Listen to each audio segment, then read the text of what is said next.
మా అమ్మ అండి. అమ్మ అమ్మ అమ్మే అమ్మేనా? అమ్మే. అమ్మ కథ ఉంచు, మళ్ళా చూద్దాం అమ్మ కథ. అమ్మ కథ మళ్ళా చూస్తావా? 100 రూపాయలతో ఎంత ధైర్యం వచ్చింది? ఇదంతా అమ్మ కోసమే, అమ్మ కోసం, నా కోసం కాదు, అమ్మకే. సరేలే. సరే, మరి నాటకం ఏర్పాటు చేసి మమ్మల్ని అంతా ఇక్కడ పరిచయం చేసినటువంటి కర్త రత్నయ్య గారు,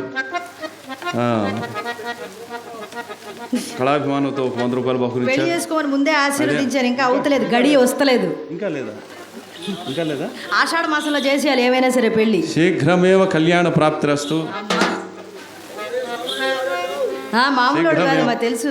మళ్ళీ వచ్చే సంవత్సరానికి ఇదే స్టేజ్లో మీరు మీ జంట మేము చూడాలి. అలాగనే మేము కొన్ని సంవత్సరాలు బట్టి అనుకుంటున్నాం. నీ కోరికన్నా నెరవేరాలి, నాగార్పమ్మ తీర్చాలి. అమ్మగారు తీర్చాలి తప్పకుండా. ఓకే, మీ అందరికి హృదయపూర్వక ధన్యవాదాలు తెలుపుకుంటాం. అమ్మ వచ్చిందా? అదిగో ఆ తలుపు సందులో చూస్తా. మంచి రసపట్టులో వచ్చింది. రసపట్టో రసమో సాంబారో నాకు తెలియదు బాబాయ్, నేను వెళ్ళిపోతాను, లేకపోతే నేను దాంతో నేను పడలేను.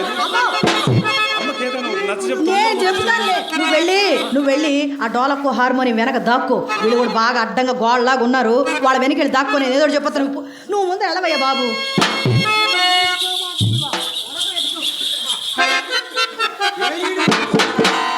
కళ్ళు మూసుకొని గంగలో కాదు, పక్కనే సముద్రం ఉంది, అందులో దూకితే పేడ వదిలిపోయేవాడు. అమ్మాయిని చూడటం మేసాల మిలయటం, నన్ను చూడటం ఏ కంచాల కిందో మంచాల కిందో జొరబట్టం. వచ్చిన కొత్తలో ఎట్టుండేవాడు, తిరణాలకు పోయే గుర్రంలాగా ఉండేవాడు. ఇప్పుడేముంది, తిరగలు మోసే గాడి లేకుండా. ఒరేయ్, అమ్మాయి దగ్గరే ఉందిరా, ఉన్న ఇజ్జంతా నా దగ్గర ఉంటాను. ఓపికంటే ఒంగోల్లో కాపురం పెడదాం రారా, నీ నాశనం నీకు రాను. అమ్మ మాదా కవలం అంటే మా ఇంటికి ఎదురు పడలేదని మేము జనం మీద పడి బతుకుతుంటే ఈడేంది మా మీద పడి బతుకుతున్నాడు, ఈ నాశనం వీడికి రాను. ఒరేయ్, చివరికి మా ఇంటికి వచ్చిన వాళ్ళకి ఏం గెచ్చి పట్టిందో తెలుసురా, గురక దగ్గులు, గుండె వ్యాధులు, నోటిపోతలు వచ్చి గొళ్ళ దగ్గర లాక్కొని మరీ గీక్కొని చావాలరా. ఈ మధ్య ఎయిడ్స్ అనేది వచ్చిందిరో, అది వస్తే ఏకంగా పైకి పోవటమే. ఇంటి ఇలవరస పంటి పలవరస తెలిసిన మీ ఇంటి వరుస దేవరకొండ నరసని ఇప్పుడు తెలిసింది ఈ వరస నాకు. ఎద్దుకు చెప్పవచ్చు, ఎనబోతుకు చెప్పవచ్చు, కానీ ఆ మొద్దుకు చెప్పలేము 90 ఏళ్ళ దాకా అన్నారు. ఎన్ని సంవత్సరాల నుంచి అయితే వీడికి ఏమన్నా సిగ్గా శరమా ఏదిరా? ఒరేయ్, నీలాంటి వాడేరా చేసుకున్న పిల్లలు చెంగు పట్టుకొని అడుక్కుంటుంటే ఉంచుకున్నా ఒక పిల్లలు లేరని కాశీకి పోయాడంట. నీ నాశనం నీకు రాను. ఏదో ఒరేయ్, ఏందిరా చూపోవు, కల్తీ ఇత్తనాలు అమ్మి రైతులు తందులు తినేవాడు చూపుకి వీడి చూపుకి ఏం తేడా లేదు. నాశనం వీడికి రాను. ఏదొక్కసారి నవ్వరా, ఏది నవ్వు, మయ్య నవ్వయ్యా. అయ్యో వాడి నవ్వు చూడండి ఎట్లా ఉందో. 3 అంశాల మందు కోసం తీర్పు చెప్పే పెద్ద మనిషి నవ్వినట్టు నవ్వుతున్నాడు. ఈ నాశనం వీడికి రాను.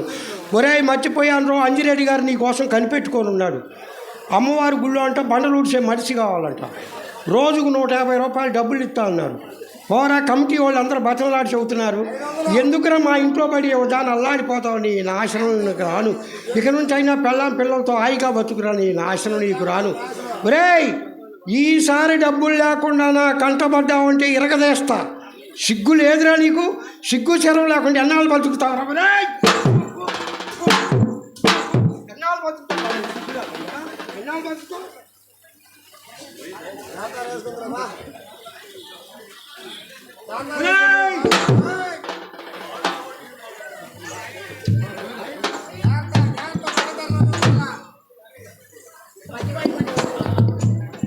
లోకంలో ఎందరెందరో మహానుభావులు, ఎందరెందరో మహాతలులు అకాలంగా మరణిస్తూ ఈ కాలగర్భంలో కలిసిపోతుంటారు. కానీ ఈ ముండకు మాత్రం చావే రాదు. ఇది ఎప్పుడు నాశనం అయిపోతుందో అని అమ్మవారిని ప్రతిరోజు నేను తలుసుకోకున్న రోజు అయితే లేదు. ఎప్పుడు నాశనం అయిపోతుందో ముండ, నా పని ఎప్పుడు పోయినం అవుతుందో అంతవరకు నాకు ఈ బాధ తప్పదు. ఏం కాదు. చూడు, ఎంత దూరం నుంచి వచ్చాను, మంచి రసపట్టులో వచ్చింది. ఇంకొక 5 నిమిషాల తర్వాత రాకూడదా? ఓయ్ బ్రహ్మదేవుడా, నీ బుద్ధి ఇంత బుకేనదేమయ్యా. దివ్యస్థలంబగు తిరుపతి కొండను, దివ్యస్థలంబగు తిరుపతి కొండను కోతుము గలబాదు కొలిపినావు. కథ హంసతూలికా తల్పంబు నందున చెడు నల్లులను సృష్టి చేసినావు. ప్రీతి నింపెడు ప్రీతి నింపెడు గులాబీ చెట్టునకు వాడి విల్చడి ఉండు సృజించినావు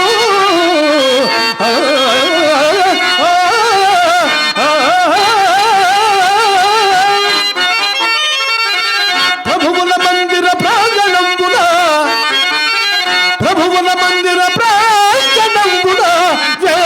ప్రశస్తులను కల్పించినావు సౌఖ్యముల కాకరములైన సానియుల సౌఖ్యముల కాకరములైన సానియుల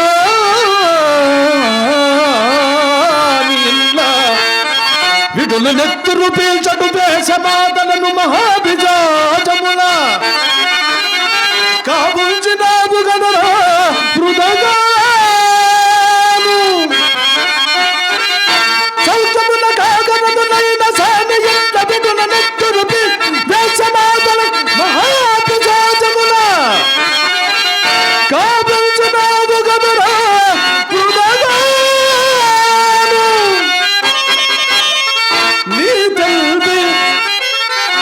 తెలిపి కాలిపోను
నాకు ఇంతటి గొప్పటి అవకాశాన్ని కల్పించినటువంటి కమిటీ సభ్యులకు, గ్రామ పెద్దలకు, చిన్నలు అందరికీ కూడా పేరు పేరున హృదయపూర్వక ధన్యవాదాలు తెలుపుకుంటూ, అదేవిధంగా మా రత్తయ్య అన్న గారికి కూడా, వారికి కూడా ఆ అమ్మవారు మరి మీ అందరికీ కూడా ఆ అమ్మవారు చల్లగా కాపాడి మనము ఇలాంటి ఎన్నో పండుగలు చేసుకోవాలి. మరి ఇలాంటి కళాకారులను పిలిపించి వారికి కూడా మీరు ఒక చేయుతనిచ్చి ఈ కళను మీరు నిలబెట్టిన వాళ్ళు అవుతారు. అంతేకాకుండా మా రత్తయ్య అన్న గారికి కూడా భగవంతుడు చల్లగా కాపాడి ఆయురారోగ్యాలు మీ అందరికీ కూడా చల్లగా కాపాడి ఆయురారోగ్యాలు తొలతూచాలని ఆ అమ్మవారిని మనసారా కోరుకుంటూ సెలవు తీసుకుంటున్నాను. నమస్తే.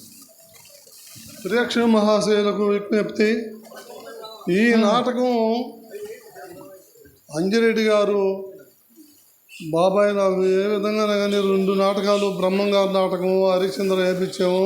ఈ చింతామణి డ్రామా మన 2-3 గారు మీ అందరికీ సుపరిచితురాలు, మంచి నటీమణి, అందాల తార అపరంజి బొమ్మ మీ అందరి ముందుకు రాబోతున్నారు. అలాగే నన్ను ఆశీర్వదించినట్టుగానే ఆవిడని కూడా ఆశీర్వదించి అందరినీ మీ అమూల్యమైన ఆశీస్సులు అందిస్తారని మనస్ఫూర్తిగా కోరుకుంటూ, ఇంత వర్షంలో కూడా మీ అందరూ కథలు కూడా కూర్చొని చూస్తున్నందుకు మా హృదయం ఉప్పొంగి ఇంకా కొంచెం ఎక్స్ట్రాగానే మేము ప్రదర్శించామని, నిజంగా చేశాము, కష్టపడ్డాము. మనల్ని అందరికీ ఆ నాగార్పమ్మ తల్లి అష్టైశ్వర్య ఆయురారోగ్య భోగ భాగ్యములు ఇచ్చి సదా కాచి కాపాడాలి. మళ్ళా 2026లో మీరు తిరణాల చేసినప్పుడు మా టీంనే పిలవాలి, మా నాటకమే ఆడించాలని మనస్ఫూర్తిగా కోరుకుంటూ సెలవు తీసుకుంటున్నాను. Thank you.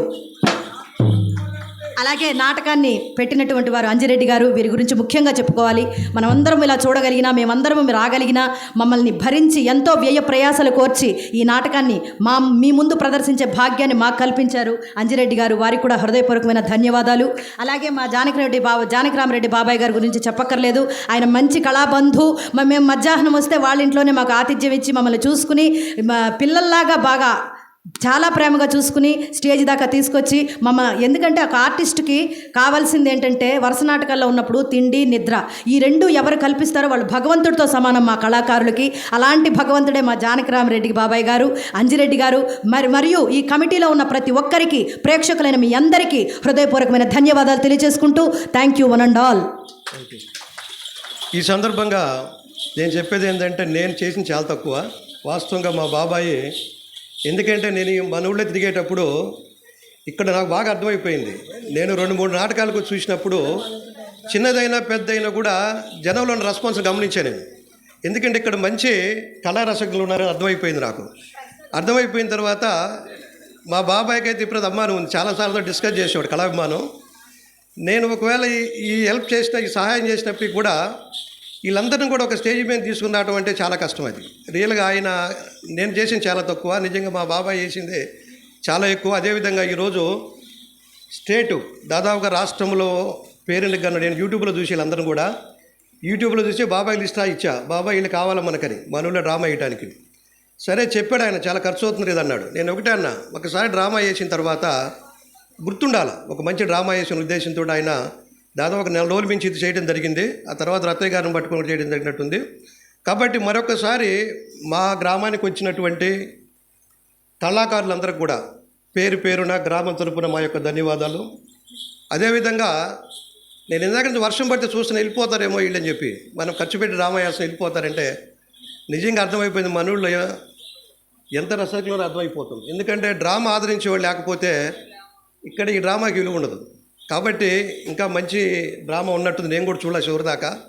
కాబట్టి మరొకసారి మీ అందరికీ నేను కోరుకునేది ఒకటే, చివరిదాకా డ్రామా చూడండి. నేను కూడా చూడాలనుకుంటున్నాను, ఇంతవరకు నేను చూడలేదు ఇది. కాబట్టి చూసి మనందరం కూడా చూసినప్పుడే ఇది సక్సెస్ అవుతుంది. ఎందుకంటే మనందరం ఈ డ్రామాకి వచ్చిన పర్పస్, ఈ డ్రామా పెట్టిన పర్పస్ మన చుట్టుపక్కలంతా కూడా హరిశ్చంద్ర బ్రహ్మగా నాటకం వేస్తున్నారు తప్ప నాకు తెలిసి చింతామణి ఇంత గొప్ప యాక్టర్లు చేసిన డ్రామా ఇది అనుకున్నాను నేను చుట్టుపక్కల. కాబట్టి మీ అందరూ కూడా ఆదరించండి. వాళ్ళందరూ కూడా అదే అనుకుంటున్నారు. ఎందుకంటే ఎక్కడా చూడలేదంటే వర్షం పడుతున్న ఈ విధంగా కూర్చోవడం జనాలు. కాబట్టి అందరూ కూడా మరొకసారి కృతజ్ఞతలు తెలియజేసుకుంటూ థ్యాంక్ యూ.